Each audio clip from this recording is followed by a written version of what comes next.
ہر سال کوئی اللہ کا ولی آتا ہے اور کہتا ہے ہارون بلکہ تیرا حج قبول نہیں ہے، تیرا حج قبول نہیں ہوا، جتنے لوگ یہاں پر آئے ہیں سب کا حج قبول ہے لیکن ہارون بلکہ تیرا حج قبول نہیں ہے۔ امام مالک فرماتے ہیں آخرکار کیا وجہ ہے تمہارا حج قبول نہیں ہوتا؟ 1 سال نہیں، 2 سال نہیں، 24 سال سے آ رہے ہو، اس کے بعد بھی تمہارا حج قبول نہیں ہو رہا ہے۔ ہارون بلکہ کہتے ہیں کہ نہ پوچھو، میں سے نہ پوچھو کہ کس وجہ سے میرا حج قبول نہ ہو رہا ہے۔ امام مالک فرماتے ہیں میں نے زور دیا، زور دے کر کہا کہ بتاؤ تو صحیح آخرکار کون سی ایسی وجہ ہے جس کے وجہ سے تمہارا حج قبول نہیں ہو رہا ہے۔ امام مالک کو پوچھتے ہیں، ہارون بلخی نے کہا کہ ایک روز میں پہلے اپنی زندگی گزارا کرتا تھا، رب تبارک و تعالی نے مجھے دولت دی تھی، شہرت دی تھی، عزت دی تھی، سب کچھ عطا کیا تھا، لیکن میں نشے اور دولت کے نشے میں شرابی ہو گیا، میں شراب پینے لگا۔ جب شراب پی کر میں اپنے گھر لوٹا تھا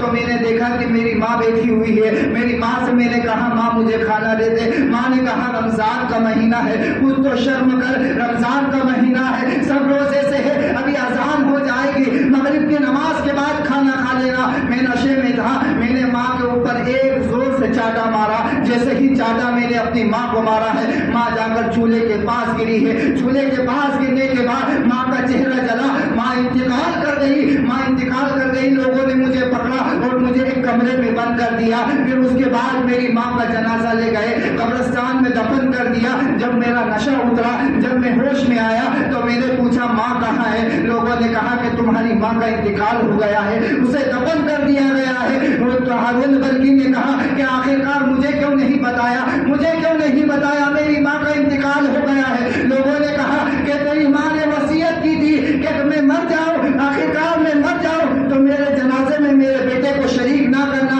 بلکہ اس کے بغیر ہی مجھے دفنا دینا۔ عزیزان ملت اسلامیہ، وہ دن تھا کہ ہارون بلخی نے اپنی دولت کو ٹھکرایا ہے، وہ دن تھا کہ ہارون بلخی نے اپنی شہرت کو ٹھکرایا ہے، وہ دن تھا کہ ہارون بلخی نے اپنے آپ کو ٹھکرا کر جنگلوں کی طرف چلے گئے ہیں اور عبادت میں لگ گئے ہیں، رب کو منانے میں لگے ہیں۔ 24 سال گزر گئے ہیں، نہ تو میں نے روزہ چھوڑا ہے، نہ کوئی عبادت چھوڑی ہے، یہاں تک کہ میں فرض تو فرض تہجد بھی پڑھتا ہوں، نفل بھی پڑھتا ہوں، ہر نماز پڑھتا ہوں، کوئی دن ایسا، کوئی لمحہ ایسا نہیں گزرتا کہ میں عبادت نہیں کرتا، میں ہر لمحہ عبادت کیا کرتا ہوں، لیکن میں 24 سال تک حج کرتا ہوں، 24 سال سے آ رہا ہوں، لیکن ہر سال یہی ہوتا ہے کہ ہارون بلخی تیرا حج قبول نہیں ہے، ہارون بلخی تیرا حج قبول نہیں ہے۔ زمانے میں جتنے آئے ہیں سب کا حج قبول ہے لیکن تیرا حج قبول نہیں ہے۔ جب امام مالک نے اتنا سنا، امام مالک کو